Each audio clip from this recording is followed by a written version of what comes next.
where it's 1, 2, 3, 4 lines up, until actual deliberations begin, and this part's fine, that is, until after you've heard all the evidence, comma, the lawyer's closing arguments.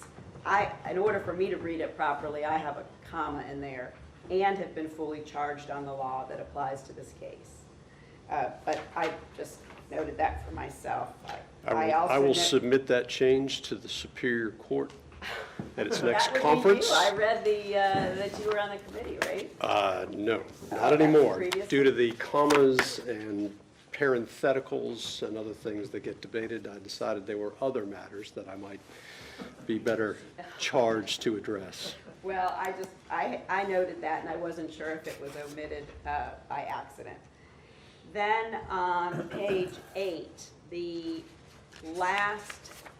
second to the last sentence of the top paragraph, it seems odd to say that you'll consider all as a whole all the instructions I've given you and will give you, it says during deliberations. I suspect that's before deliberations. But if that comes from the pattern, I mean, you're not actually giving them instructions during deliberations. No, that's from the pattern. I guess you could read that a couple different ways, but... Well, I think it's right. You should not single out any one instruction during deliberations. And then the parenthetical, of course, is you should not single out any one instruction, but must consider as a whole all of the instructions I have given you and will give you during deliberations. With that emphasis, yeah, it does make better sense. So now I agree with that. See the importance of a comma. Well, the comma exists there, though. Yes, it does. Yes. And now it makes better sense to me. I know what you're about to say, the one we used to use with our children. Yeah. Let's eat, Grandma, comma, let's eat, Grandma. Yeah. So that's why it's important. On page 8, commas save lives. Commas save lives. That's what we've told the boys. On the page 8, the second to the last sentence, whether or not you make such, it's a typo. It says and inference. It should be an inference. Yep. And I know you're thinking right now how annoying it would be to be my law partner. So page 9. Well, just for the record, since I have some staff attorneys here, I did not give this to my staff to proof. This was just This done. is not a criticism, but I'm just my mistake. No, because they want me to make sure everybody knew that we're squared away. And we're normally much more squared away. Should have brought it right to their attention. Page 9, under citizen's arrest, the last sentence of the first paragraph, a person may arrest him upon reasonable and probable grounds of suspicion. I don't think that comma is in the statute. Upon reasonable, comma, and probable grounds of suspicion. It makes it sound like two different things. But I think reasonable and probable in the statute is straight through, without the comma. I'm not sure where I would have gotten the comma from, but I'll look at that. I mean, however it's in the statute is however it would be in the charge. Again, they're not going to be getting a copy of the preliminary charge.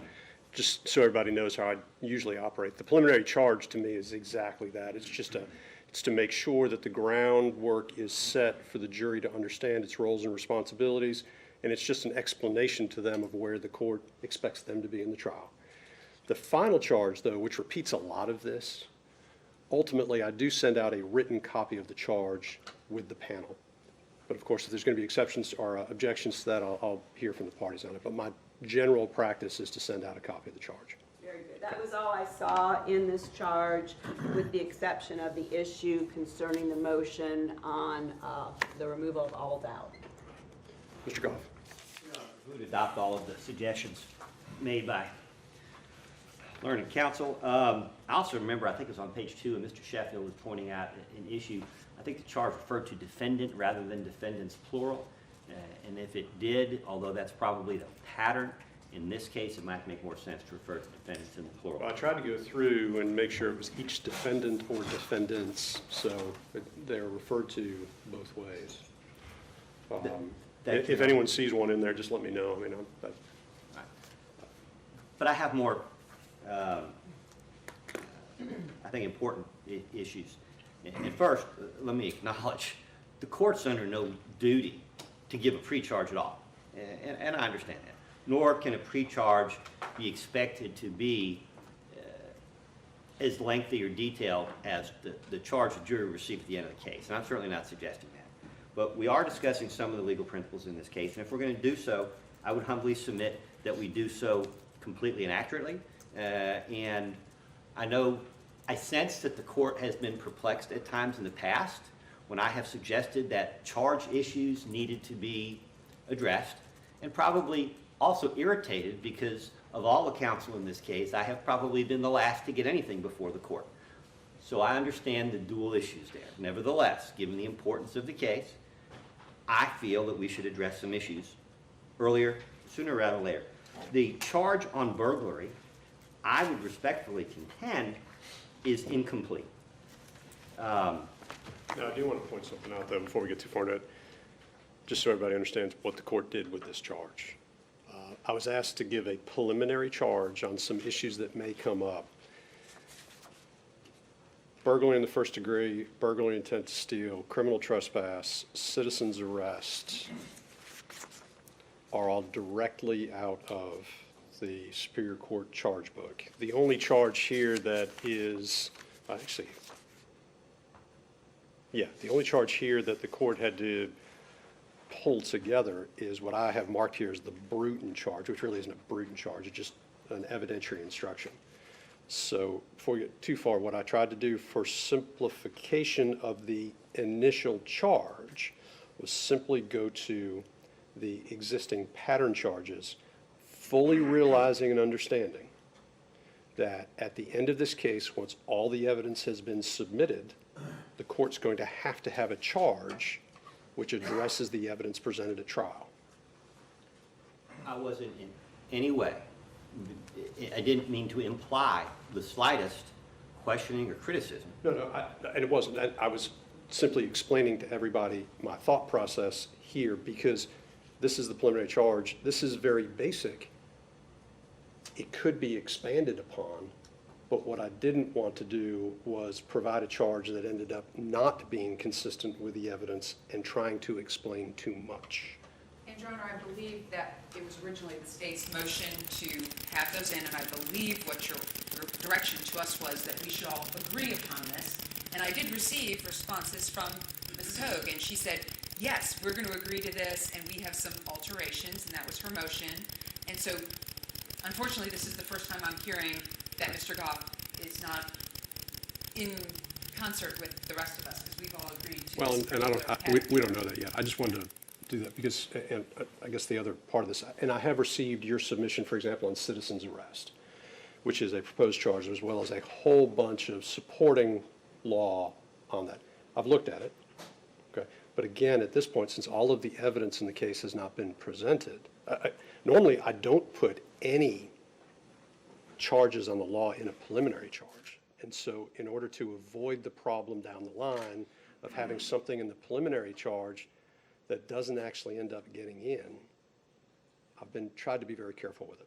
All I can do this afternoon is bring some issues to the court and ask the court to consider them. And I don't expect that every suggestion I make is going to find its way into the charge of the court. It may be that none of them do, but because we will have this conversation at the end of the case, and I suspect probably during the trial as certain issues come up, I feel if the court will indulge me, it would be a productive exercise. No, that's fine. I just want to make sure we're all on the same page. And I think we are. Your Honor, the problem isn't that the charge itself is wrong. It's that it's incomplete for this particular case. To be, in all candor, if this was the usual case involving a burglary, it wouldn't have taken 17, 18 months to get here. This is a case that involves a unique juxtaposition of relatively uncommon principles of law. For example, in the burglary statute, my concern here is that there is nothing for the jury to decide as to whether the English residence is a dwelling covered by the burglary statute. Now, my concern is that the way this is the state is presented, and I think the state is the one who suggested this particular charge, is inviting the jury to consider whether the English residence is in fact a dwelling under the statute. I think, consistent with Georgia law, that a house under construction which is so completed as to be capable of sheltering people, animals, or property, constitutes such a structure under Georgia law. It doesn't matter if the dwelling was occupied, unoccupied, or vacant. So I think that that additional language, which comes out of Georgia case law, and I don't think the state disputes that that's the law, I believe that should be included in here. So with all the other considerations the jury legitimately has to consider, tough questions in this case, we're not sending them down the rabbit hole as to what a structure or dwelling is under Georgia law. Now, furthermore, I think the case law is relevant that to prove entry into a structure, the evidence only needs to show a breaking of the plane of that structure. I believe that language is appropriate. It's less important than the first part. But here's my concern, Your Honor, and this dovetails into the charge on criminal trespass, which dovetails into the charge on citizen's arrest. With all due respect to learned counsel, all of whom disagree with me, there is no criminal trespass in this case. Either Ahmaud Arbery committed a burglary on either February 11th, previous occasions, or certainly February 23rd. It's a burglary or it's nothing. Under Georgia law, it's clear that if theft is the only crime that the evidence would suggest, you're not entitled to a charge on the lesser offense of criminal trespass. And in this case, there's no reason to charge a jury on criminal trespass, because either they find there was a burglary or they find no crime at all. There's no factual scenario under which they could find a criminal trespass. Now, whether that's good for the state or bad for this defendant or that defendant, I think that is the law. And that, again, takes us to the citizen arrest statute, which... Before you move on, I'm sorry. I'm sorry. Yeah. We want to adopt the argument on burglary in terms of how structure is defined, as well as breaking the plane. We would like to adopt that. We did not move for that originally, on behalf of both McMichaels. If I, thank you, sir. No. I'm glad you stopped me. Mr. Sheffield just yelled squirrel, and we stopped. I'm just pleased anybody agrees with me in this case. I'm a happy camper. Your Honor, with respect to citizen arrest, I submitted that proposed charge and authority a long time ago because I think it's a central issue in this case. Here's my concern, and I've expressed it to the state and I've expressed it to my learned co-defendant counsel in this case.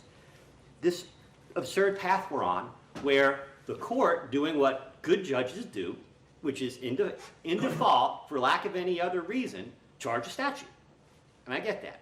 And the state appears to be happy for the court to charge the statute, and the co-defendant counsel seem happy for the court to charge the statute. I have a problem with it. And here's my problem. There is no criminal trespass in this case. There's a burglary or there's nothing as far as Ahmaud Arbery is concerned. And I think you've heard enough of the evidence in this case to understand why I say that. There's no reason, and there's no question as to whether the structure is covered by the burglary statute. There is absolutely no reason to charge the first sentence of the citizen arrest statute because it's not this part of the statute that covers or governs felonies. A private citizen may arrest an offender if the offense is committed in his presence or within his immediate knowledge. If we're talking about a misdemeanor, that is the law. But there is no misdemeanor upon which to conduct a citizen arrest in this case. Nobody can tell me what that would be. There's no reason to charge it. The second part, punctuation, or issues about punctuation go back to 150 years. Whatever the court decides on that is fine. But what's going to happen, Judge, is you're going to read this statute, okay? I think you are, and you're charged for the jury. The state is going to get up there and find, no disrespect to the state, some clever way to talk about knowledge and immediate presence, and I'm sure they can find one. They're going to say that there's no citizen arrest because it didn't take place in the presence and immediate knowledge. The McMichael lawyers are going to get up and say, well, that's just not true. The law is that you can arrest someone for a felony without the person being in their presence and within their immediate knowledge. And apparently everybody but me is happy with this scenario. But here's what I see, and I say this as a former law clerk. I see the jury coming back with a question. What do we do with this statute? And the default response for most judges is going to be to say, I cannot give you any further information unless the parties have agreed, which they won't. You're going to come back and tell the jury, I I have charged you on the law, and that's what you are applied. And then the jury's going to go back there, and we're going to end up in hung jury land because they're not going to be able to decipher these two competing versions of what the law is without the direction of the court. And to avoid all that, since it has no relevance to any of the issues in this case, under any plausible scenario of the fact, there's no reason to charge first sentence of the statute. The second sentence, the part that applies to felonies, is all that should apply. Now, I think there's things that should be added to that. I don't think that necessarily has to be in the pre-charge. We can discuss that later. But it is fundamentally a bad idea, with all respect to my learned opposing counsel, to leave the jury sitting there through the whole trial trying to discern the difference between the first sentence and the second sentence, and all this confusion of whether it's a dwelling place or not, or what this presence and immediate knowledge is. We're inviting these individual jurors to go down their own personal rabbit trails for 2 weeks, and then at the very end, we're going to get two competing versions of the statute, and in all candor, if we get there, normally you're just going to tell the jury, you give them the charge, and then they're going to be stuck. I don't want to be there. Take out the first sentence, because there's no misdemeanor under any set of facts in this case. It's a burglary or nothing. And if anybody, I'm sorry, go ahead. No. I thought you were done with that. But on that citizen arrest issue, I am. I respectfully disagree with Mr. Goff. And here's why. We should have the whole statute on citizen's arrest, and we should have criminal trespass. Fundamentally, it's the probable cause in the minds of the defendants, otherwise known as reasonable and probable grounds of suspicion, as the old citizen's arrest statute put it, and not whether Mr. Arbery ever committed any actual crime. He may not have, for all we know. It's whether the defendants had reasonable and probable grounds to suspect that he was fleeing from the commission of a felony in sentence 2. And I do agree there's probably no evidence in the case that anyone witnessed or had immediate knowledge of a misdemeanor. But the first sentence is both felony and misdemeanor. It applies to both. The second sentence of the statute only applies to felonies. But again, furthermore, and of most importance in this discussion of the charge, is that there doesn't have to be evidence that Mr. Arbery actually committed any crime. It comes down to the reasonable belief of the defendants when they attempted to detain him. Which is why we're not getting into great depth in the preliminary charge, because I don't think this addresses that either way, and I'm neither agreeing nor disagreeing.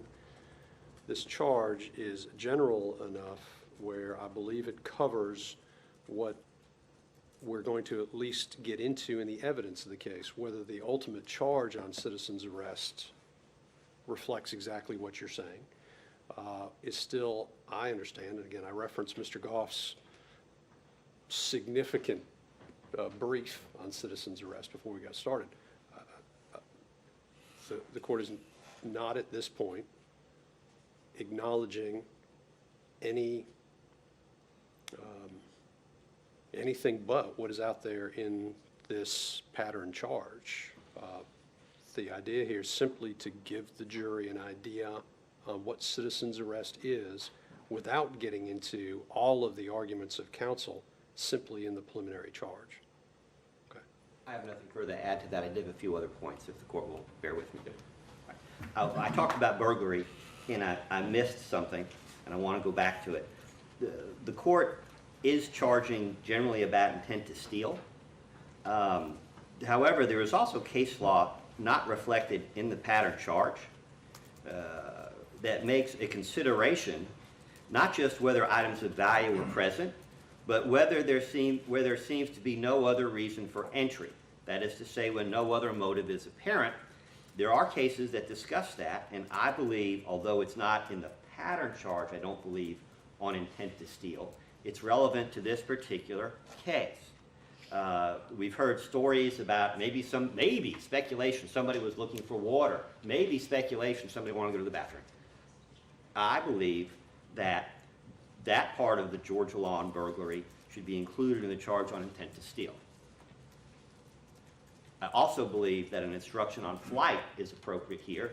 If we're going to charge the jury about intent to steal, we should also charge them on flight. The combination of flight, intent to steal, plus flight gives you probable cause for a burglary, almost as a matter of law in this case. And if you're going to charge on intent to steal, you charge on flight. I think you have to have both. And that's all I have to say on the burglary, and I'm sure some other people want to have their say. Not on that, I wanted to talk about the reasonable doubt part when you're done. Okay, all right. Well, Yes. Well, yeah, the state's still here. The state could address the court. I mean, hi, I'm the state. With regard to part of what Mr. Hoag said, yes, I'm about to agree with him on the fact that all, I know, noted down, the whole citizen's arrest part should come in. With regard specifically to flight, with Mr. Goff's just recent flight argument, since January 10th of 1991, it's been reversible error to charge the jury on flight. However, recently, the Council of Superior Court judges decided that it may be advisable to give such an instruction if requested by defense counsel as a limiting instruction. Evidence of alleged flight or similar acts like escape, bribery, intimidation has been introduced. Usually this would be introduced by the state. So evidence of alleged flight, such evidence is governed by the rules concerning circumstantial evidence you have already been given. Furthermore, you may only consider it if you find more likely than not that the defendant actually committed such act and that the reason, I think for the flight, was because of consciousness of guilt or to evade the charge now on trial.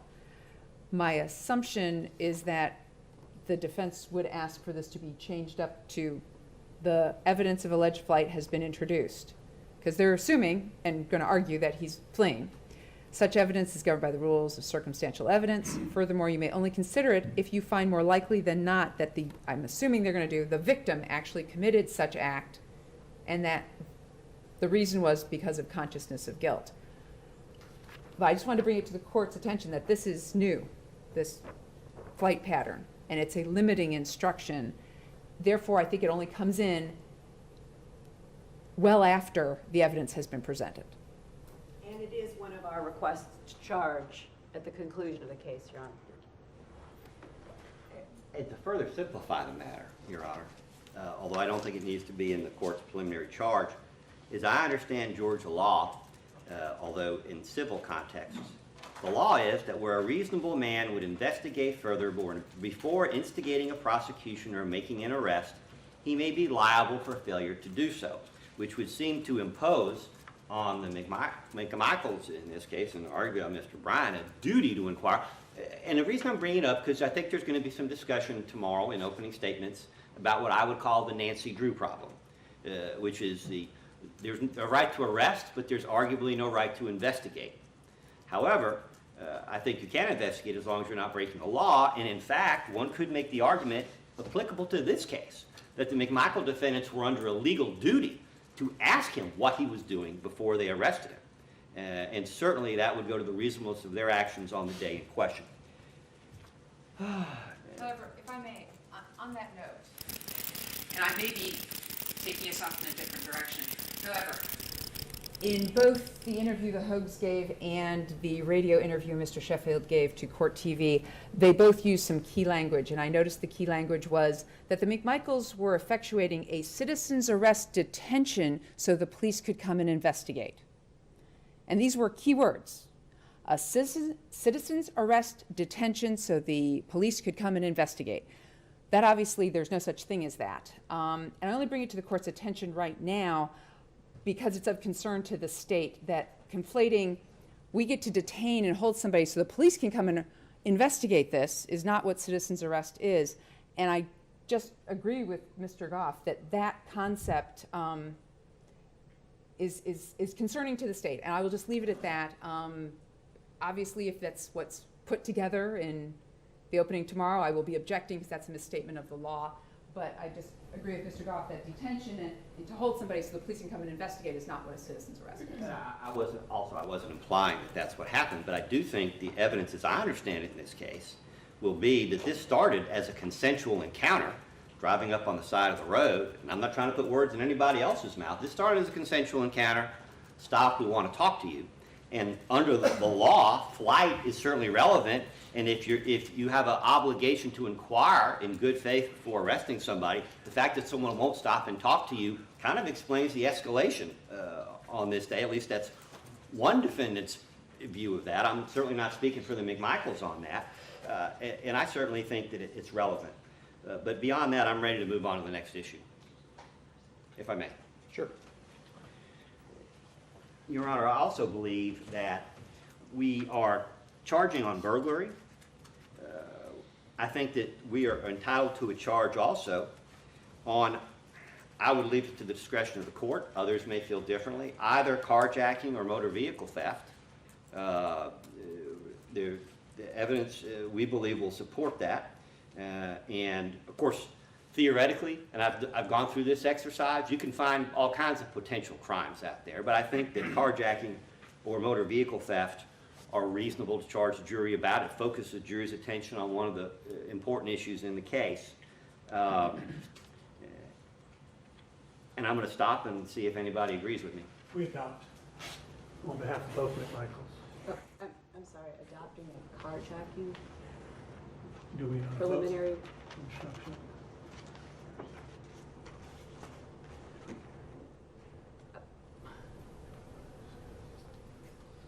Oh, okay, yeah, all right. I can now say we adopt on behalf of both. One took me off guard. Good. So what I'm saying for adopting is simply that carjacking should be added to the preliminary charge. Yes, Okay. his motion to add it, so we can specifically. Or in the alternative, motor vehicle theft, if the court feels uncomfortable going that far. And, Your Honor, the state's sole intent with requesting this preliminary charge was because numerous witnesses misused these terms. We've got breaking in, burglaries, criminal trespass, which Greg McMichael says, and on video with Officer Rash, so that they know exactly what citizen's arrest meant. The sole purpose of this was so that when people used terms of art that we all know very well as lawyers, that there would be some explanation for this jury in advance as to what those terms of art were. At no point in time does Mr. Bryan say carjacking. He says he was, after he cornered him, he attempted to, or what appeared to be, reaching for his car door.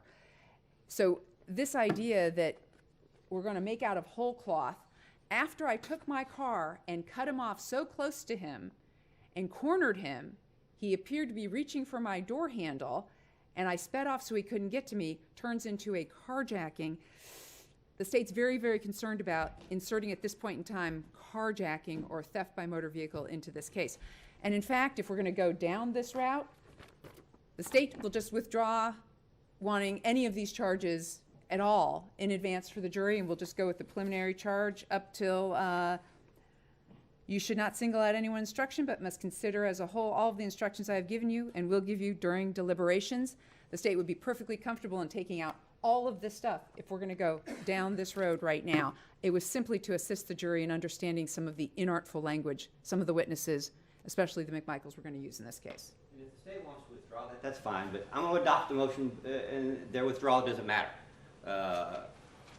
We're entitled to the charge on these substantive principles.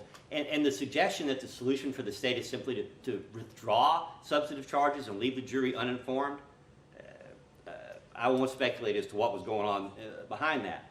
But, Your Honor, I'm ready to move on to the next point unless somebody else wants to further address that one. I would just like to add, Your Honor, there is, I don't know if the state's going to put it in, but Mr. Bryan says Ahmaud Arbery was trying to get into his truck, so he slammed it into drive and jumped out away from him.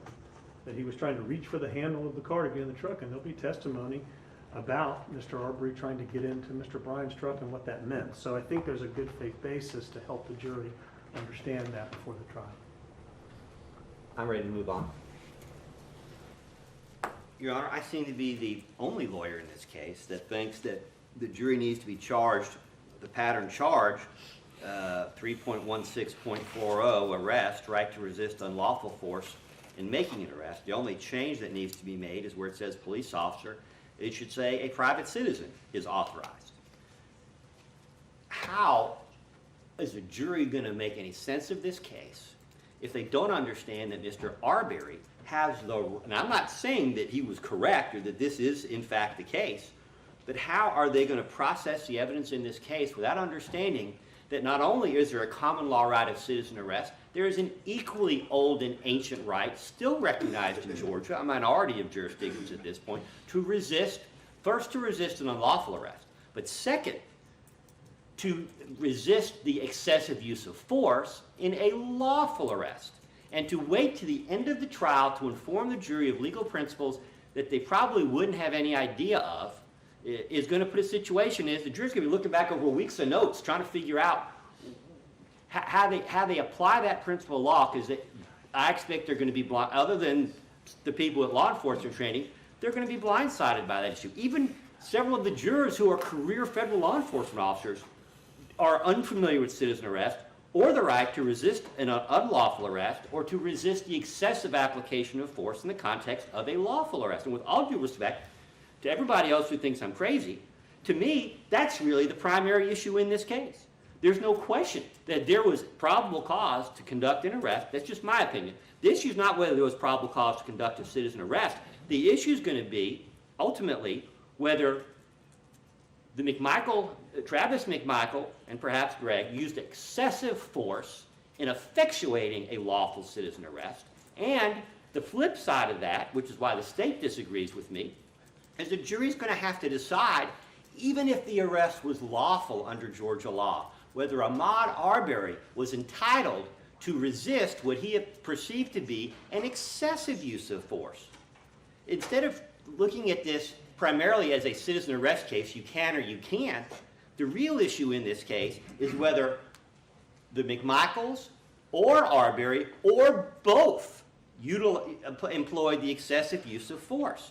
And to not let the jury know that that issue is out there is a disservice to the jurors, and I think it's a disservice to the justice process. Not that anybody's trying to not serve justice here, but this is a critical issue in this case. Because to simply say whether it's a citizen arrest or not decides this case, that's not the end of the inquiry for the jury. That's going to be the beginning of the inquiry for the jury.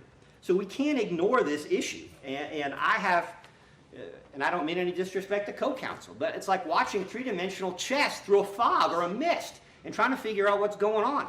I can't follow all the machinations here, but we're Mr. Bryan, and I feel that these legal principles need to be addressed, among other things, not necessarily addressed in the preliminary charge, but we've got lesser offense issues that inevitably are going to, and inextricably going to be intertwined with this concept of resisting arrest or resisting excessive application of force in an arrest. And I just think we need to have the jury be aware of this issue and not blindside them with this at the end of the case and have them coming in here with questions. Can we rehear this part of the testimony or rehear that part of the testimony? Because at the time we heard it, we didn't know why it was important.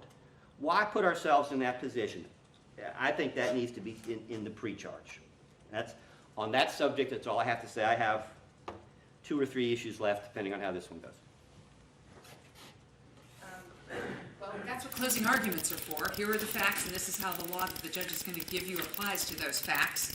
And so while I have actually submitted excessive force and resisting lawful and unlawful arrest as jury charges, the state doesn't necessarily believe that it's appropriate in the pre-charge.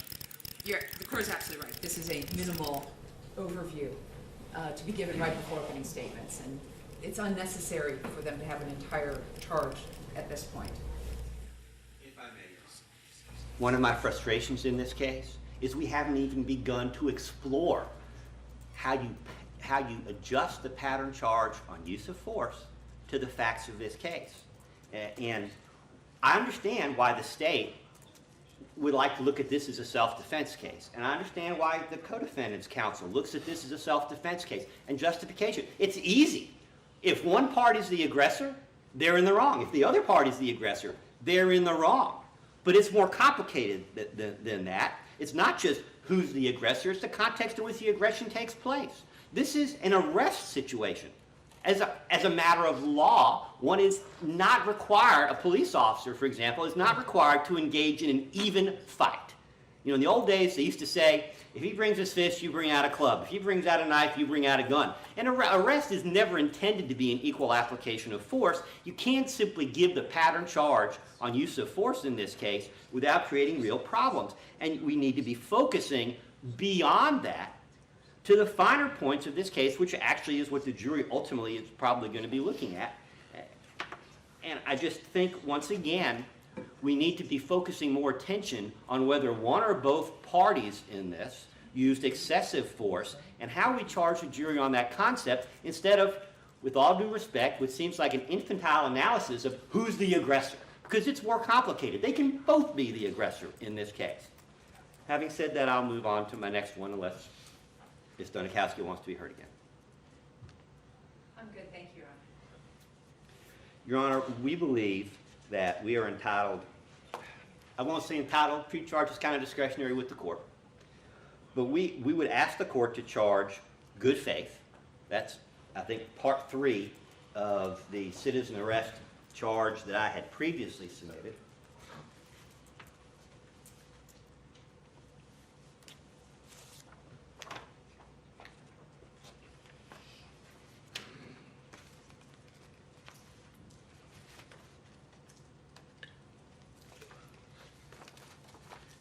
Your Honor, relying on Henderson v. State, 95 Georgia Ave. 830, cited in State v. Hemd, H-E-M-B-D, 232 Northwest 2nd, 872, Model Penal Code Section 3.07, in parentheses 4, Commonwealth v. Klein, Massachusetts case from 1977. It's also referenced in what I previously submitted. We contend that good faith on the part of Brian, defendant Brian, is a defense in this case. And we believe that the jury should be charged on that. And we're asking for that because Mr. Brian isn't coming to this with a gun. He's coming to this with a cell phone. He is unarmed. And we can quibble about how to most accurately define that. The bottom line is he's unarmed, notwithstanding whether a 5,000-pound vehicle can constitute a weapon. He is essentially unarmed, and he is coming to the aid of the others involved in this case. And good faith is a defense, and we would like the jury charged with respect to Mr. Bryan that good faith is in fact a defense. It doesn't matter in the end whether the McMichael defendants were authorized to conduct a citizen's arrest or not. That he, at all times, acted in good faith, and that based on that, even if the jury were to find the McMichael defendants guilty of one or more of these offenses, that they could still acquit Mr. Bryan based on his good faith as a third party in this situation. I don't expect the state's going to agree with that, but the sooner we have that discussion, the better we'll all know what the applicable law is going to be. The state disagrees with that. There is no good faith exception. The thing is, Mr. Goff is partially right. There's mistake of fact. And that is an appropriate jury charge, not to give pre-charge, because that is once again something for a charge at the end of the case based on the evidence presented. So we ask that good faith not be given at all. Your Honor, I think we've asked the court for enough when it comes to use of force for a pre-charge. I'm not going to ask the court to add any more law on the use of force, but I would, again, implore the court to consider whether there's a lot more to this case than whether or not there's a citizen arrest. Excessive force is what this case is really about, by one or both or none, and that'll be for the jury to decide. But we should at least get them started on that path as they're hearing the evidence as to what those issues actually are, because they're only hearing half the law in this case. It's not just citizen arrest, it's also the right to resist arrest. Thank you. Since we're still addressing the charge, I believe Mr. or Ms. Sugg, you had the argument on the reasonable doubt portion of the charge. Permission to remain seated so I can navigate my stuff. Thank you. If we look at the pre-charge on page 2, paragraph 3, the last sentence, that's what's at issue in the motion I filed, and I don't know if I filed this before or after the pre-charge thing came up. Yeah, I saw that. I was still away. I had filed it originally intending it to apply to the final charge, but since reasonable doubt's in the pre-charge, it applies here as well. So in paragraph 3, just read that whole paragraph, it's not long. No person shall be convicted of any crime unless and until each element of the crime is proven beyond a reasonable doubt. The burden of proof rests upon the state to prove every material allegation of the indictment and every essential element of the crimes charged beyond a reasonable doubt. And this is the sentence at issue. However, the state is not required to prove the guilt of the accused beyond all doubt or to a mathematical certainty. Without reading the whole next paragraph, but just pointing it out in it, is a second type of doubt, and it's called vague or arbitrary doubt. So the pattern charge acknowledges two kinds of doubt. One is reasonable and one is vague or arbitrary. A reasonable doubt, of course, is the one that the state has to move the minds of the jurors beyond.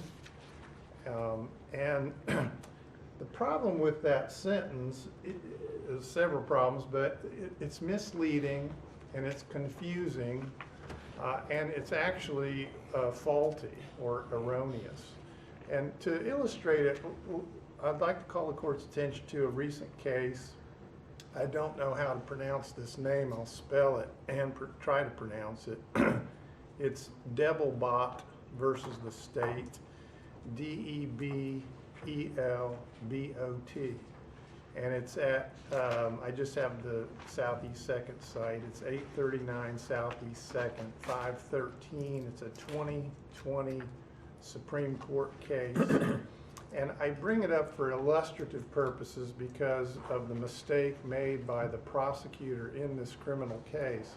A mistake that illustrates the problem with the charge, not a mistake I think that any of these fine, experienced, excellent prosecutors would make. I don't think they would. And I don't know who this prosecutor was, but this is what he or she did. During closing argument, I'm reading from the opinion, the prosecuting attorney attempted to explain to the jury that proof beyond a reasonable doubt does not require proof to an absolute mathematical certainty. That is, the law does not require the state to prove the guilt of the accused with 100% certainty, and that the standard of proof in a criminal case is not readily susceptible of quantification. In doing so, however, the prosecuting attorney set the bar far too low, going so far as to argue that something less than a preponderance of the evidence would be enough to authorize the jury to find the Develbots guilty. And then they quote from the closing argument, and I just do a little piece of it here. And this is the lawyer in closing argument. Reasonable doubt. The judge will charge you on reasonable doubt. Just keep in mind, and he will charge you, reasonable doubt does not mean beyond all doubt. It does not mean to a mathematical certainty, which means we don't have to prove that 90%. You don't have to be 90% sure. You don't have to be 80% sure. You don't have to be 51% sure. It does not mean to a mathematical certainty. And of course, that was completely wrong, and the court pointed that out. And so I bring it up to illustrate not what I think anyone over here will do. I know they won't argue like that. But here's a lawyer confused about it. And I have raised this many times in many of my own murder cases. And it's never been granted. It's never been taken out. And it's made it up to the Supreme Court now twice. Once in Anthony v. State, which was a murder case I tried, And you can see how things went on appeal. And this was one of the many issues. And then later in Rowland v. State, another murder case I tried, you can see how that one went. And it cites the Anthony case, but Rowland and Anthony. You get one sided to the other on the same issue. That's right.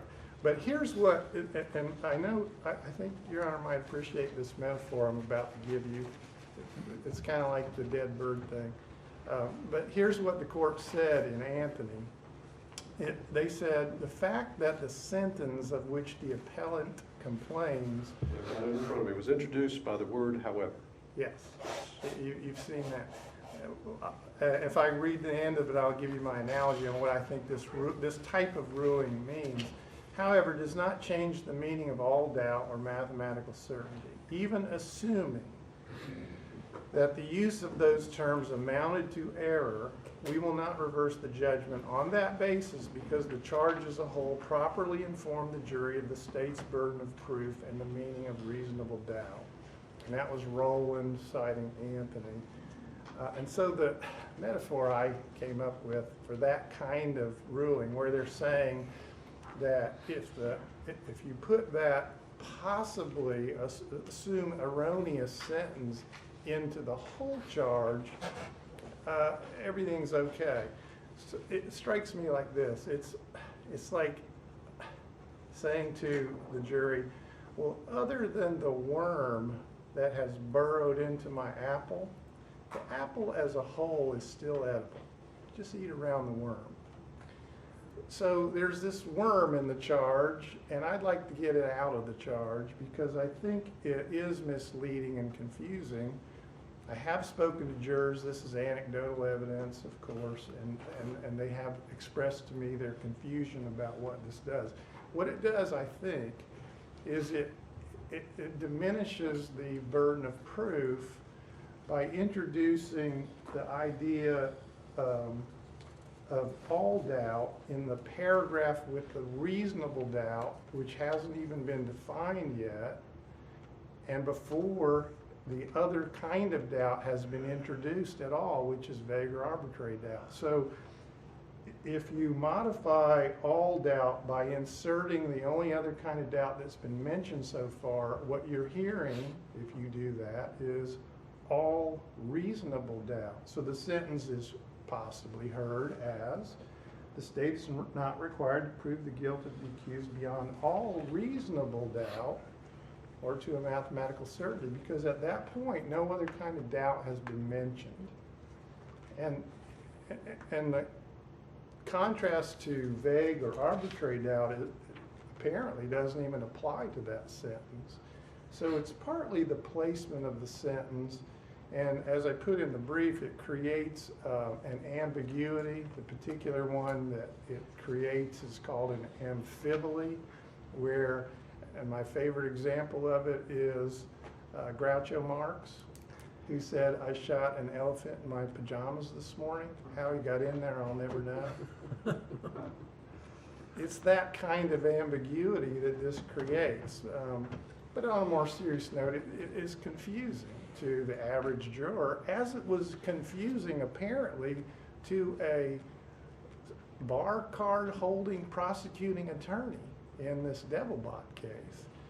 I guess it was confusing. I don't know how that lawyer thought that you could reduce reasonable doubt all the way down to preponderance practically. And then the second part of my argument is the mathematical certainty part. I'm sure everyone has read René Descartes' Discourse on Method, published in 1560. But common sense, the phrase doubt or reasonable doubt, common sense often starts out as a novel theory or an idea or a belief that over time just infiltrates the groundwater, seeps through the sand, and finally reaches the aquifer, and then we all drink from it. I mean, until 600 years ago, it was common sense to believe that the sun revolved around the earth and that the earth was flat. And then we changed our minds about all that when somebody came up with a new idea that was more useful and more effective and more powerful. So the idea that that mathematical certainty is some kind of mental state different than beyond a reasonable doubt is, I think, a holdover from the days when modern philosophy started, with Descartes being the ultimate skeptic who set out to doubt everything until he realized, well, I can't doubt that I'm the one doing the doubting. And we've all heard the little phrase, cogito ergo sum, I think, therefore I am. And then we're off to modern philosophy, a subject I enjoy and know a little bit about. So mathematical certainty, I submit, Your Honor, is no different than beyond a reasonable doubt. And the example I use is this, and then I'm done. Mathematical certainty that 2 + 2 = 4. Nobody in this room doubts that. That is a mathematical certainty. By the same token, nobody in this room doubts that we are, in fact, right now sitting in the Superior Court of Glenn County, Georgia. We are just as certain of that fact, which is a physical fact about the world, as we are about the mathematical fact that 2 + 2 = 4, which is just an idea. And the reason we're equally certain is because we know how to use the words in the right way. We know what 2 and 2 plus and equals means. So I think this is an antiquated carryover from what the law does. As we all know, it often is 50 years behind science. And there'll come a time when intent and all of the issues we have with moral culpability being applied in criminal law may be completely different than they are today because of the discoveries being made by science. Maybe, maybe not. We don't know. But the law catches up eventually, and I'm just trying to prod it along here and get rid of one little sentence in a pattern charge that's been around a long time. And usually judges tell me, well, it's in the pattern charge and I'm going to keep it there. I'm not going to change something that we've been saying for 150 years. So I'm just taking my little hammer and hitting the rock, and maybe one day it will crack. So I ask Your Honor to remove that sentence from the pattern charge. Your Honor, we join in that motion. From the state. Thank you. Your Honor, it's a pattern charge. We ask that you not remove all doubt and mathematical certainty. And the reason is because the jurors are regular people. And you know what regular people say? You got to prove it to me beyond a doubt. Okay? They actually say that. I've actually had them say that that's what they believe the state has to prove. I've actually said, or jurors have actually said to me, well, I'd have to be 100% certain, meaning that that's the burden they expect the state to prove to them. I've had jurors tell me that, yeah, I'd have to see it with my own eyes in order to find somebody guilty. Now, were they trying to get out of jury duty? Probably, when they said these things. But jurors are not lawyers. And some of them back there may turn to each other and go, well, I think beyond a reasonable doubt means we have to be 100% certain. Or I think back here that it has to be beyond all doubt. But that's not what we're held to. We're held to the standard of beyond a reasonable doubt. So this language is not directed at anyone but jurors who do not know the law, and it's directed at jurors so that they understand that the state is not required to some sort of mathematical formula, and that the state is not required to eliminate every single doubt they might have. There is a charge on circumstantial evidence. There's a reason, because in this case we do have a video, but what we don't have a video of is what happened on Buford Drive. We don't have anything about what happened on Buford. So we don't have anything when Mr. O'Brien went ahead and backed up to change Mr. Aubrey's path to go up Holmes. We don't have that on video. But that's something that the state's going to have to go ahead and show and prove. And there's circumstantial evidence, and there's the statements of the defendants to prove that. But the state is not held to a standard other than beyond a reasonable doubt, and this is language in the pattern that was put there to assist jurors who may not understand the standard and actually attempt to hold the state to a higher standard. Thank you very much. Your Honor, if we're going to talk about it, there's a substantial federal body of case law on reasonable doubt, and there's some great language in there, which would address the concerns that's raised by Ms. Dunikowski about how you would handle the most serious of your own personal affairs. And maybe she'd like to, I'd be happy to work with her on coming up with adding that language into the charge. Just because we've been doing a charge for 150 years doesn't mean it's right. For 125 years, we were charging about hypotheses of innocence. Somehow, which was great language for the defense, and we don't get that anymore. I think it would be appropriate in a case of this gravity for the court to take a serious look at the charge on reasonable doubt. Okay. Sounds like we have addressed the arguments then in the preliminary jury instruction. Let me just note the comma in citizen's arrest, that was the court's error. That comma does not exist after reasonable, and I have removed it. So that's consistent with 17-460. The court is going to keep with the few edits there that have more to do with proofreading than anything else. I'm going to go ahead and make those changes. Beyond that, I'm going to keep the charge the way it is, including the language just argued about reasonable doubt. The court doesn't simply rely, I realize some people just simply rely on the charge, but there's more to the charge. The charge usually relies upon some precedent set by the courts. So that precedence, and Anthony and Rowland, which have been referenced here. I've got the language about, for example, the however language dating back to 1892 with McTire. And there's also other cases that address the charge itself and well-settled principles, Coleman v. State, for example. And Williams v. State, which talks about as a fundamental rule in Georgia, jury instructions must be read and considered as a whole in determining. All of that leads the court to the denial of the motion to remove that language. I do also point out the state, to its credit, I assume we'll give credit where credit is due, I think cited Delbot. Delbot. In states 4.56, which the state actually was the one arguing not to use percentages with regard to reasonable doubt. So I hope everybody, well, it sounds like everybody is on the same page with how to properly argue, at least that improper argument with regard to reasonable doubt. Okay? So that's the preliminary charge. I'll get that cleaned up. It will be ready for tomorrow.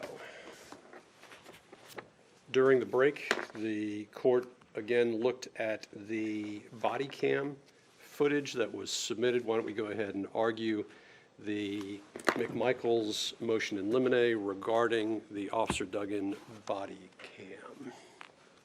Did I understand the court's ruling correctly, implicitly denying all of the requested changes to the charge, or is the court taking those under advisement? Those are denied for the preliminary charge. Again, I have not, the court is open to argument with regard to the final charge of the court. But with respect to the preliminary charge, yes, those motions are denied. Thank you, Your Honor. Okay.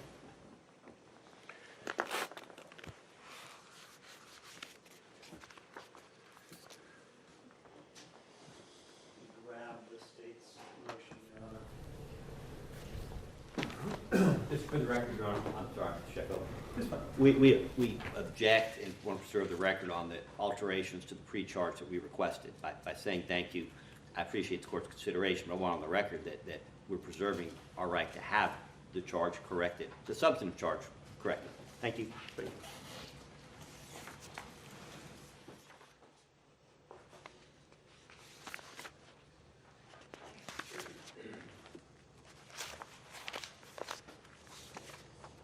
We moved to limit the playing of Officer Duggan's body cam. Now, there are some things on his body cam that the state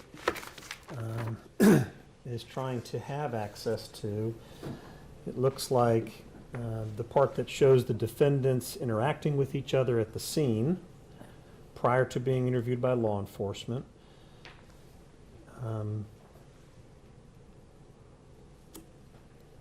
Let's see.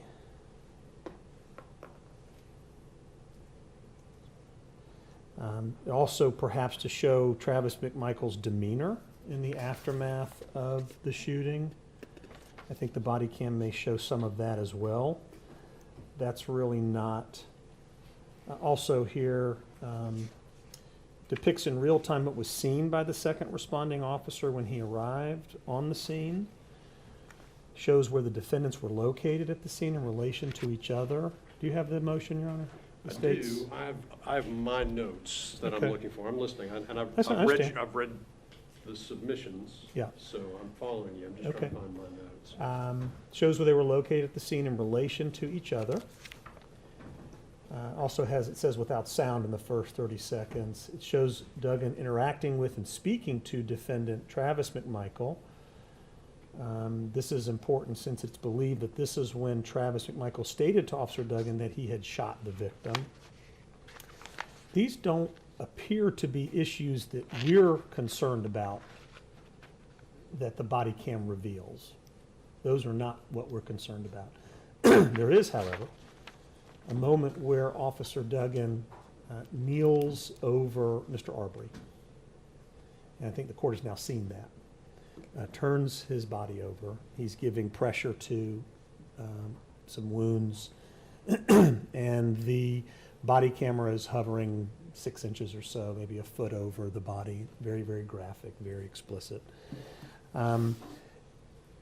The question becomes, what's the relevance of the state and what's the necessity of that in comparison with what we've just put forward in our motion, which is the substantial inflammatory nature of what that video is showing at that moment. And so it may be that the state could speak a little bit more on 401 and we can speak on 403. But certainly, the things that the state desires out of that video that are not included in the moments where the camera is kind of hovering over Mr. Arbery's body in that way, and I don't know if the court could acknowledge there's several moments before that happens, then there's a good maybe 30 seconds to 45 seconds, maybe even a minute of being over Mr. Arbery's body. There's a different position of the camera at that moment versus when he first arrives on the scene. So the question then becomes, is there a necessity for the camera viewing the body in that state at that close proximity? Does that make sense, Your Honor? Okay. And I guess the questions as we anticipate or the evidence that the state anticipates to give to the jury is going to include that Mr. Arbery was in fact shot and killed, that he was shot and killed by Travis McMichael, that his injuries caused, that the shooting and the injuries as a result of the shooting caused his death, and where those injuries are on the body and how they led to his death, etc. So we're asking the court to consider alternatives to that particular moment in that video. Are there other ways to show the injuries? Certainly. There's other photographs, still photographs, either at the scene or at autopsy. The medical examiner we've both talked to have confirmed that Mr. Arbery died upon being shot and that even was deceased before falling to the ground. That what's heard in the video, there are sounds that are characterized by some of the personnel on the scene. Those are not signs of life. Those are not signs of struggle to live. Well, there's two things going on there. There's one, you can sort of hear in the video what I think is just the officer's breath. That's not what we're talking about. What you're referring to, I think, is just the officer's and I don't want to get into details because I don't know if that video has been played anywhere. It has not been played anywhere. So without getting too far into it, the officer makes a statement about his observation of the individual and what he thinks he may have heard to, I believe it's the EMTs that are arriving on scene. There's a couple officers that do that, make statements what they classify as a quote-unquote death rattle. Okay, I'm just with Doug, and the only one I'm looking at right now is Doug. I'm just trying to understand what we're talking about there, because being told what I was going to hear, I was a little confused over what I was supposed to be listening to for argument. What I heard was him talk about what he heard, Okay. and then while there with his hand on the chest, you can hear him breathe, him being the officer. But I think it's after that, he then describes to the EMTs what he thought he heard. So it's his descriptive, it's not the actual, that actual sound that gets Okay. picked up. At least I didn't hear that. Okay. So there is a part of that video that's very inflammatory, in the same way that autopsy can be inflammatory. And I perfectly recognize the state's right to put up their case. The question for the court, though, is to try to balance that in a way that is not going to incite the jury in a way. And so if the interests are such that the state has to prove certain elements, I am asking the court to engage in a balancing test over whether or not that particular portion of the video needs to be played, and whether the state's burden can be satisfied through other means of photographs that will depict injuries, testimony that will testify about various facts in existence at the time they were observed, as well as the medical examiner's testimony, et cetera. So I'm just asking the court to engage in a balancing test under 403. The way that I read the state's response to this is they have a need to present certain things. There are a lot of avenues for that. We are going to see the shooting in the case. We are going to see Mr. Arbery fall. We are going to have testimony that that is as a result of being shot and that he was killed as a result of those shots. To then hear what we will, I think, later learn in medical terms is simply the expiration, although is not indicative of life or consciousness or awareness or still the ability to be resuscitated. I think that's what becomes inflammatory. And I'm asking the court to limit that. The state can still have the portions of that video that satisfy these other important aspects that they feel need to come in, like the position of the defendants. I'm not saying we're not going to see Mr. Arbery's body on the ground there on Holmes Road. I assume that we're going to see photographs of that and a lot of evidence of that. It's just, as the court has now seen, that part of the video is very inflammatory. Thank you. Your Honor, we would join in that motion. From the state. Thank you, Your Honor. Officer Duggan is the second responding officer to the scene. He arrives and does have dash cam video that has absolutely no sound to it. As the court noticed, he hits his body cam video, it comes up, and then there's like a little bit 30-second delay before the sound kicks in. And he can be seen pointing at Travis McMichael, who's standing next to Greg McMichael off to the side in the shade. They are standing near the shotgun and near Mr. Arbery's body. Minshew is the only other officer on the scene. So you've got two officers, you've got two pickup trucks, a shotgun, and three men who are not law enforcement officers there. And there's a series of what do we do because officer safety, and is there a way to save this person? The reason it's important is because it shows exactly what took place as far as Mr. Arbery on the ground. Mr. Arbery is face down. Greg McMichael admits that he ran up and pulled his arm out in order to check for a weapon. At this point in time, Officer Duggan, when he comes up, rolls him over. And you can see the extent of the injuries, and you do see them. And this is, for lack of a better way to say it, this is real. This is real. And to tell the jury, oh, we're not going to show you what really the result of pointing a shotgun at someone is.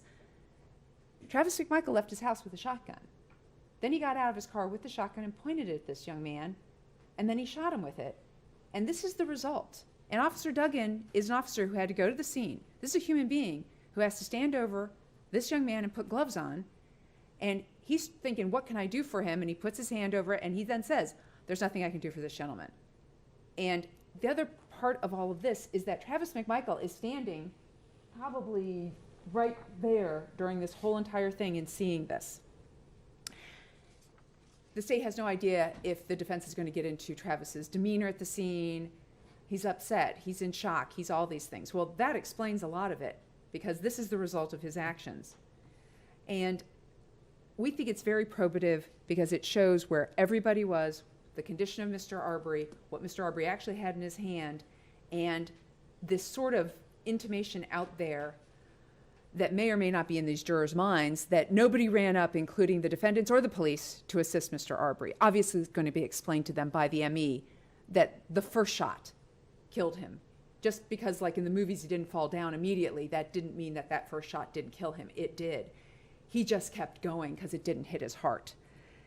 So we want to show all of those things, and we think it's very, very relevant in this case to show exactly what the aftermath is and what the officer did, rolling him over, looking at his wounds, and they'll be able to actually experience that through the body cam and see that.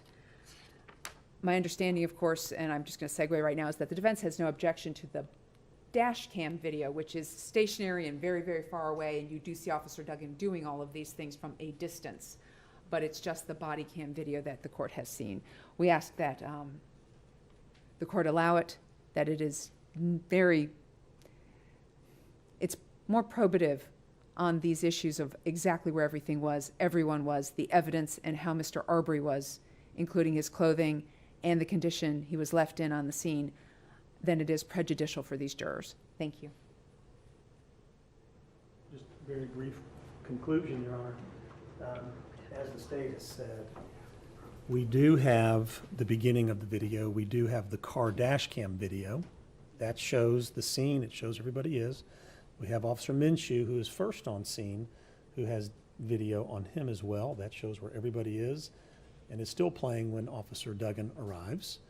And it's not relevant what the officer's experience was. That's not we don't need to understand the emotional experience of Officer Duggan. This is obviously a careful balance, but the state's needs, and this is what the court would do in circumstances like this, the state's needs are satisfied through other relevant evidence that will be admissible and doesn't have that same substantial inflammatory impact. We understand this is real. We're not shying away from that, Your Honor, but this is, you've seen it now. Thank you. Well, yeah, I watched the video and considered the arguments of counsel. I'm denying the motion in limine. We'll permit the body cam footage. I might put the court's order into a written order into the record just so we have it. I've got a number of cases. Instead of rattling through those cases, I'll just maybe put those into a written order so that everybody's clear on where the court stands on it. But generally, the video would be admissible to show the manner of death, how the body was found, the wounds, and how the defendants and the witnesses interacted at the scene at the moment the police officer arrived. Although I'm not sure I've got the cases here, there are, I believe, some cases that talk about the state's entitled to prove its case the way it believes the evidence is appropriate. The court does have to balance that out with 401, 403. And having done so, I'm going to go ahead and permit it. I think this would be a good opportunity, and I'm going to say this again probably tomorrow and then maybe again at some point during the trial of the case. The state makes a good point. That video is a very real depiction of a scene that may be shocking to some. This court does not expect, and I would hope everybody would respect the fact that there would be reactions in the courtroom to any evidence presented or any outbursts even not associated with any evidence as it is presented. We are going to have a very small gallery, so I don't expect there to be a lot of folks here, but there's a lot of emotion associated with this case, and so I say that, and this is not the only case I've said that in. A lot of more high-profile murder and sexual assault cases that I've been involved in, I've said the same thing. And I realized as I was watching that video that I probably hadn't said that, at least in this courtroom. So I do want to make sure that everybody understands if you don't feel like you will be able to sit in this courtroom and do so in a way that's not disruptive, I do ask that you go ahead and take a step outside if you need to. All right, the last matter I have then on the McMichael's motions is the vanity plate. And I also made the state aware of our a motion in limine that we wanted to make, and I was going back over the state's list of exhibits that they wanted to play during opening argument, and one of those is the photo in life. Yep, I thought we'd gotten past. Don't we just have one what? one photo in life? Yeah, we wanted to move in limine to not use that photo, and I made the state aware of what we were asking for, and that I wanted to make the court aware that we're objecting to the use of that photo in life, and just wanted to bring it up to the court now. We can do the vanity plate, since it's on the menu, but we also wanted to bring up that, and I've made the state aware of this. It's not in writing, it's an oral motion in limine. Okay, well, let's go ahead with the motion on the vanity plate. Okay. We have what appears to be a photograph taken of the truck that shows the old Georgia state flag vanity. It's not a vanity plate, it's just an old flag plate that is the one that the court allowed us to ask questions about during jury selection, that a lot of people saw as a symbol of racism. It appears that the state is not intending to make this case about race or racist motives unless the defense opens the door to that type of evidence, wherein the defense would intentionally put in the character of Mr. Travis McMichael. That plate, though, is something that the state has responded by saying, this is a plate that Mr. McMichael chose to put on the front of his truck to drive around town and to advertise to the world as sort of who he is and what he's about. So I think the state, as it's characterized it to us or to the court previously, I can't remember if the state has gone on the record with it at this time, but it certainly has shared with us that they intend to argue that this is a statement by the defendant, and it's a racist statement by the defendant, or one that is certainly suspect and could demonstrate motive to go after Mr. Arbery on this day for reasons other than investigating or trying to delay somebody through citizen's arrest.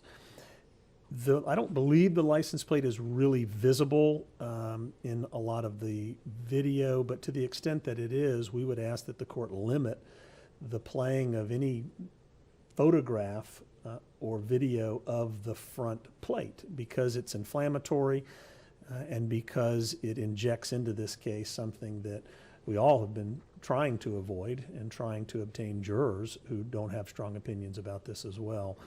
And for that reason, feel like it's an improper comment, at least as we understand the state intends to use it, on Travis McMichael's character, which is not in evidence until he places it into evidence. And so we're asking for the court there's a photograph, if the state wants to show the truck and its placement, that we at least blur out or black out the license plate on the front of the truck. From the state. Well, two things. First off, That is not what the state is intending, is to put in character evidence of his motive. Character evidence is character evidence. Motive evidence is motive evidence. The state at this point in time is not anticipating putting in its case in chief motive evidence of racial animus. And there is no limitation. I don't want Mr. Sheffield to be under the impression that the limitation is when Travis McMichael opens the character door. No, if Travis McMichael opens the motive door, the state's going to walk through it, because the state is entitled to present motive evidence. The fact that the state at this time is not anticipating tendering motive evidence of racial animus does not mean that that's not going to happen when Travis McMichael takes the stand and starts talking about his motivations, because it's not character evidence, it's motive evidence, and there is no need for the state to provide advance notice of evidence of motive, even though we have in this case provided that with ample notice, out of an abundance of caution, filed it as a 404B, and then withdrew it as a 404B because it's not coming in our case in chief. And then we did actually provide it to the defense on a jump drive with all of the racial animus evidence that we anticipated tendering should the issue of Travis McMichael's motive come up. So I don't want the defense laboring under some misapprehension because I didn't speak up right now and inform them that character and motive are two separate things. So right now we don't anticipate putting it in, but we do anticipate, if it comes up, to discuss his motive, and one of his motivations being racial animus. With regard to the vanity plate specifically, the vanity plate is something he specifically put on his brand new truck that he purchased the truck after January 1st of 2020. There's been no indication that it's something that it came with the truck and he just didn't remove it from the truck. It's just that he placed it on the truck. He placed it on the truck and drove around in the truck for everyone to see that on the very front of his truck. To now come into court and complain that it somehow shouldn't be put before this jury, and the state has a couple of problems, Judge. Which photo are we talking about? This truck is in about 10 of the state's crime scene photos. And then it's also can be seen vaguely, it's very fuzzy, in Officer Duggan's camera when his car is there. It can be seen repeatedly in all the body cam videos as the officers are walking around. They can see it very, very clearly. So the practicality of the motion is that it's almost impossible for us to blur this out every single time. I actually wouldn't know how to blur it out of body cam video. I'd have to edit that, and I wouldn't even know how to do that. But we have numerous crime scene photos.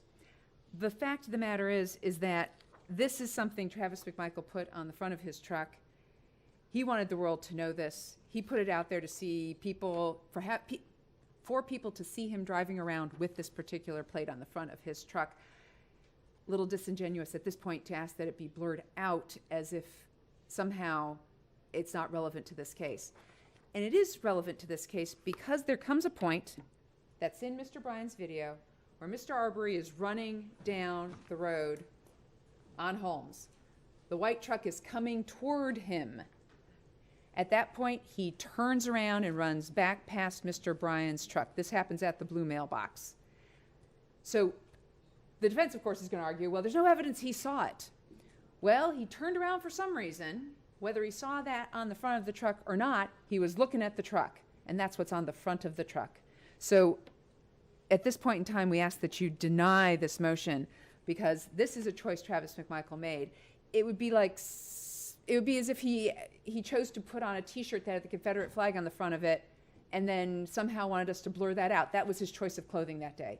This is a choice of something he put on his car to advertise to the world as he drove around in Brunswick. And we do have circumstantial evidence that Mr. Arbery did see the front of this truck because when the white truck is coming toward him, Mr. Arbery turns around and starts running back past Mr. Bryan. We ask that you deny the motion. Okay. There's two issues going on here, and I think it's worth addressing. The first is the fact that the plate exists on the front of the truck. Right. Okay. The second is an interesting issue because it dovetails into something we spoke about earlier today that's under advisement, and that's whether or not probation is relevant.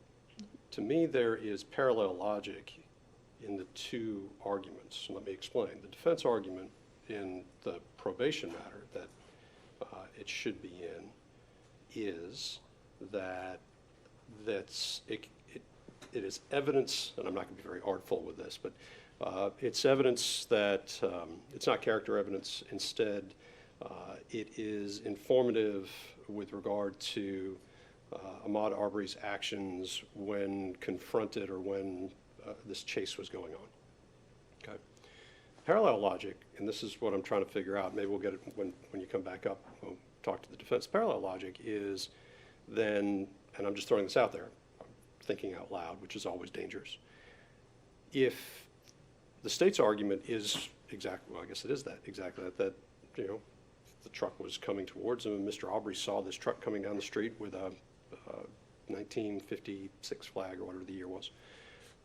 Did that inform his actions in some way? It's an interesting parallel, which maybe helps the court with taking the probation matter under advisement, because I think I need to think through the logical equivalencies there in ruling here. So, anything on that? Yes, Judge. The state's not saying he turned around and ran away from the white truck because it had this flag on the front of it. As I just said, I can't prove he saw that flag. I can't prove that that's what he noticed. What he saw was a white truck coming toward him. I guess, to me it's not parallel in the sense of the speculation about what was going on in Mr. Arbery's mind about his probation is complete speculation as to what was happening in his head. We know he saw the white truck. We know he saw the white truck and he turned around and he ran. What was on the front of the white truck is what was on the front of the white truck. It's a fact in the case. Whether that is why he turned and ran, I don't know. And I actually am not comfortable making the argument that, hey, that's the reason he had to turn around and run away. But it is a part of the case, and it's what is on the front of Travis McMichael's truck. And for the state to be required to blot it out or hide it from the jury so that they don't see what he put out there in the world, you know, it's difficult, because if it does come up as racial animus, which is something, if Travis McMichael takes the stand, we're going to ask him, well, why do you have that on the front of the truck? Now, his answer could be, oh, you know, heritage, oh, I like the symbol, oh, it's the old flag, whatever he says. The state is then allowed to cross-examine him on, isn't this part of your racial animus? And doesn't that dovetail into all of these other things, that's the bucket of racial animus? That's a cross-examination question, and that's why the tag becomes relevant, if it does, for motive and racial animus based on that. The fact that it was on the truck is a fact. The fact that Mr. Arbery saw the white truck coming and turned around and ran, I'm not going to speculate in my closing argument that he saw this plate, and that's why he turned and ran. He saw the white truck with the men who'd already threatened him coming towards him. So that's kind of where we're at. I don't see that they're parallel as to speculation as to what was going on in Mr. Arbery's head. Speculation that he did this because he was on probation and the probation fear was what was driving him is complete speculation. And it also is more prejudicial than probative, because the only reason to get into the probation is well, we're getting into Mr. Arbery's character. Speculation as to whether he saw that plate or not doesn't get into Mr. Arbery's character. It doesn't get into Travis McMichael's character, because he's the one who put it out there. It's not putting that license plate on the front of his truck doesn't go to his character. It's something he specifically did and adorned his truck with. So they're completely separate kind of issues, Your Honor, and that's the state's position on that. Hold on, if I may have one moment, I want to check with my colleagues. For the record, we join in this motion.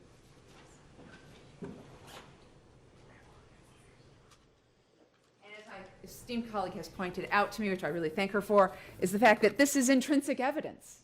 It's part of the case. It's what happened. It's on his truck. It's intrinsic to what's going on. Probation is extrinsic. Probation is a status. Probation is something that's going on in Mr. Arbery's life and has been for a number of years.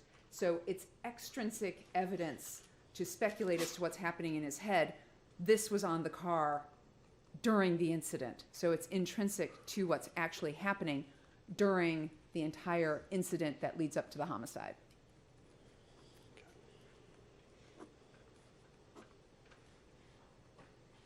Just maybe an inquiry first, if I heard the state correct. We know he saw the truck, and that's why he turned around. I'd just like to inquire, what is the evidence that he saw the truck? Because the state seems to know that he did. So the state has now jumped into his mind. They're offering what he knew. I'd just like to inquire what evidence exists that he knew and saw the truck. Not sure if the state wants to engage on that, but Yeah, the state's not going to take this bait. I'm sorry, it's not bait. It's a reasonable inquiry based on the state saying that they know what was in Ahmaud Arbery's mind when he turned. As a matter of fact, the evidence will bear out that Mr. McMichael's truck was nowhere near that moment. So the state is allowed to say to this jury and to the court what it knows Mr. Arbery knew, but we're not allowed to this becomes the issue for the court. I think we have to be careful here. We're either gonna talk about what's in the mind of Ahmaud Arbery or we're not. And so, I think the court's inquiry is interesting.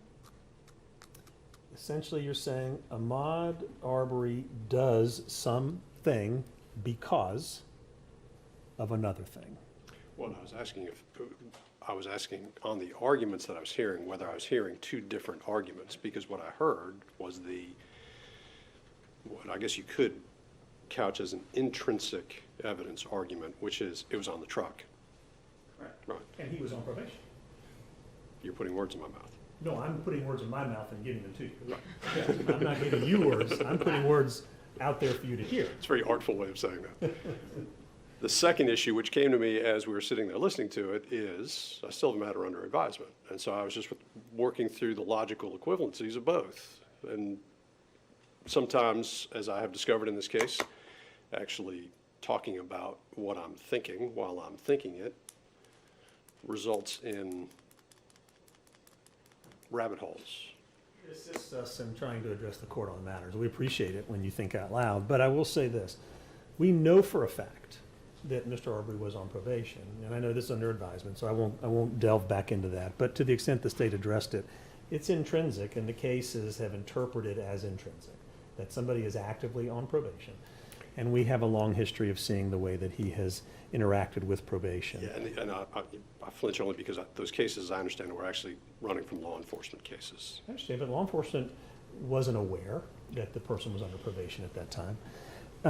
And that's not being offered as character evidence. So the state wants to go directly to why you should exclude it, but it's being offered for other purposes. Now, the truth is that the evidence will show, and the jury will be told, that by the time he turns around, Mr. McMichael's truck is way past him, and that they have already gone up that road. We don't know why he turns. And the state, if they start to say why they think he turns, then they're jumping into his mind, which becomes interesting. The flag being put out there, and I think what the state is saying to the court essentially is they're going to use the flag on the truck as a way to ask him, why do you have this flag?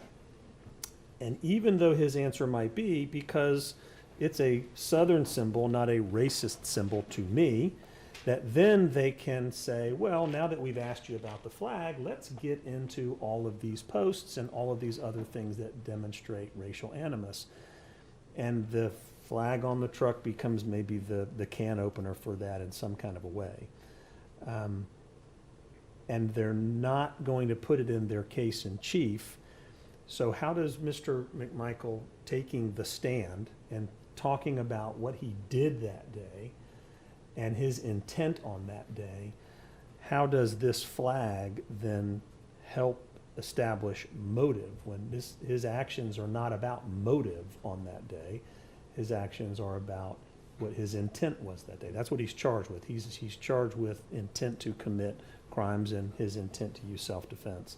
Motive plays no part in it. What we're asking is that the state not be allowed to travel under this way of trying to say, oh, we're removing all of our 404B, we're denying the defense a hearing on 404B. We had hearings on 404B, Your Honor. You had a rule in place, pre-motion and all this, that we're going to do 404B. 404B addresses motive. And the state has denied us that. They have removed it now. The court order that you put out was it was time for that before, and now we're past that. And now the state is saying, as you've heard, we're going to use this as a can opener to get into all the 404B stuff. Because the license plate happens to be on the truck. The remedy here is how many photographs of a truck do you need? There's lots of videos that can alleviate this problem. And so I think it's a simple solution to just not show it because it's an impermissible. I understand the difference between character and motive, but in this case, the state is assuming that just because he testifies that it opens the door. I certainly would say at a minimum, the state should not bring it up in opening. The state says they do not intend to offer it in their case in chief. And if something comes up on rebuttal or cross-examination, perhaps we take it up at that time. But until then, we should not be seeing this license plate on the front of the truck. I think that would be the fairest way of handling this issue. Your Honor, I would like to be heard on that. It might take a couple minutes, but I desperately need a bathroom break. Okay. Let's go ahead and take a 10-minute recess.